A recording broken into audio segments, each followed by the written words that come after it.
হাজার কোটি টাকা। জিনিসটা বুঝতে হবে। জয় বল জয় হরিসা।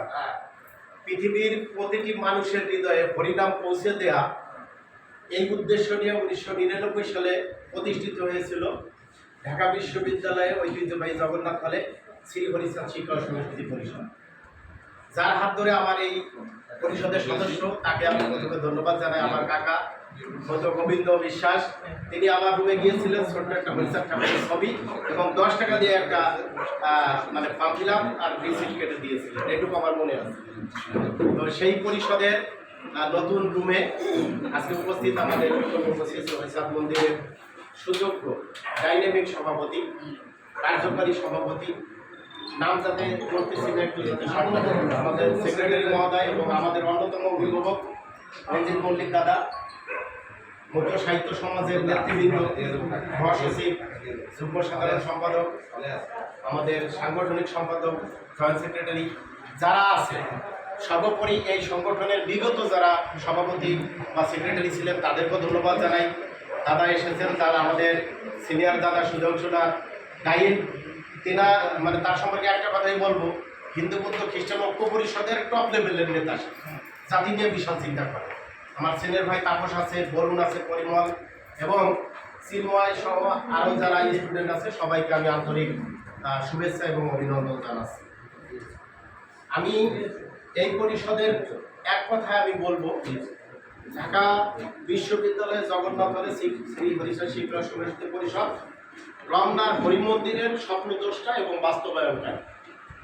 এই কারণে এই পরিষদকে নিয়ে আমরা গর্ব ফিল করি, এই পরিষদকে আমরা ওন করি। আমরা চাই যে চিন্ময়ের সাথে আমার প্রথম দিকে আমার কথা হয়েছে, মোবাইলেও কথা হয়, যে হরিচাঁদ শিক্ষক সমিতি পরিষদ রাজশাহী বিশ্ববিদ্যালয়টা ওদের অ্যাক্টিভিটিসটা একটু আমাদের চোখে পড়ে। আপনাদের দাদাকেও নিয়ে অনেকে যে তারা অভিষেক অনুষ্ঠান বিভিন্ন টাইপের প্রোগ্রাম করে, তো আমিও শাসকের সাথে এইগুলো নিয়ে সবসময় আলোচনা হয় যে আমাদের কি করে নির্বেদ দেওয়া। আমি কালকে বলছি যে এই সংগঠনটাকে সর্বোচ্চ পেট্রোনাইজ কীভাবে করা যায়।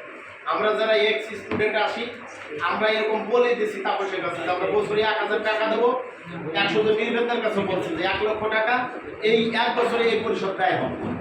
এখন আমি সেই সামনে 1 আগস্টের প্রতিষ্ঠা বার্ষিকীতে আমার একটা প্রস্তাব থাকবে যে এই সংগঠনের যারা সিনিয়র ভাইরা আছে তাদেরকে একটা সামান্য ক্রেজ দিয়ে, এইটা এরকম থাকবে যে এরা পূর্ণভূমি হরিচাঁদ মন্দির প্রতিষ্ঠা করেছে এবং এই সংগঠনের গর্বিত সদস্য হিসেবে তাদেরকে একটা সম্মাননা দিলে পারে। আমার কাছে মনে হয় বিভিন্ন প্রান্তে যারা আছে তারা এখানে একটু আগ্রহ প্রকাশ করবে এখানে এবং আসবে। তো তাপস একটা কম্পিউটার, এখন ডিজিটালাইজেশনের যুগ। আর চিন্ময়েরও বলবো শ্রী হরিচাঁদ শিক্ষক সমিতি পরিষদ জগন্নাথ ঢাকা বিশ্ববিদ্যালয়ে এরকম একটা আমাদের পেজ আছে কিনা, মানে ফেসবুক পেজ, সেই আমাদের অ্যাক্টিভিটিসগুলো সেখানে প্রযুক্তি বিশ্ববিদ্যালয়ে আমরা যখন মন্দির প্রতিষ্ঠা করেছিলাম গোপালগঞ্জ, তখন ওখানে কিন্তু ওদের একটা পেজ আছে, ওরা কন্টিনিউ আর কি পরিচালনা করে। তো আমার এই 1 আগস্ট মিলে একটা অন্যরকম উৎসব এই সংগঠনের আরেকবার মেরুদণ্ড খাড়া করে দাঁড়ায়।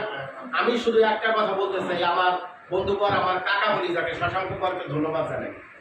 ওই পরিষদে আমরা সভাপতি সেক্রেটারি পোস্ট নিয়ে নিই, কারণ আমরা কতটা টাইম দিতে পারতাম না। বিসিএস এর পড়া পড়তাম, আমার ঢাকা বিশ্ববিদ্যালয়ের টিচারও একটা স্কোর ছিল, সেকেন্ডারি সেশন যায় বাইবে নম্বর দিলে পরে টিচার হতাম।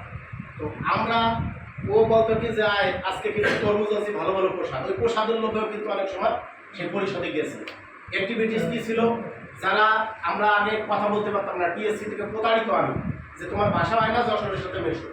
ওই দিনকে প্রতিজ্ঞা করেছি জীবনে আমার কথার টাকা দিয়ে খাবে পারবে।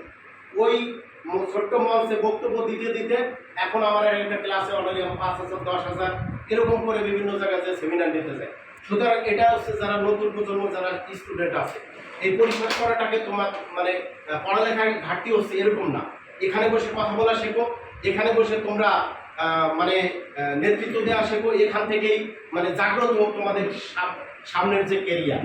আর আমি অন্তত কর্তৃপক্ষকে অনুরোধ করব, আমাদের এই হরিচাঁদ মন্দির এবং এই পরিসর এইটারে আরও কীভাবে কানেক্টিভিটি বাড়ানো যায়। এই কানেক্টিভিটি আমাদের ওই জায়গায় যদি মাল্টি মানে স্টোরেড বিল্ডিং হয়, সেই জায়গায় আমাদের পরিষদের একটা ছোট্ট রুম, তারা যে ওখানে আলোচনা করলো এটা আমার একটি প্রস্তাব থাকলো, এটা আপনারা ভাববেন আর কি, যে আমরা এই পরিষদ আর ওইটাই, এটা যদি পাইপলাইনে এক না করি আমাদের মধ্যে আন্দোলনের সামনের দিকে যাবে না। প্রাচ্যের অক্সফোর্ড, ঢাকা বিশ্ববিদ্যালয়, জগন্নাথ হলের সংগঠন, এই একটা পরিচয়ই মতুয়া সাহিত্য আন্দোলনকে আমি ওই আজকে অনুষ্ঠানে বলতে চেয়েছিলাম, এটা হচ্ছে দ্রোহের কার্নিভাল। এই দ্রোহের কার্নিভালটা আমাদের সামনের দিকে এগিয়ে নিয়ে যেতে হলে পারে এই সংগঠনকে সক্রিয় করা ছাড়া আমরা সামনের দিকে কোনো পথ পাচ্ছি না।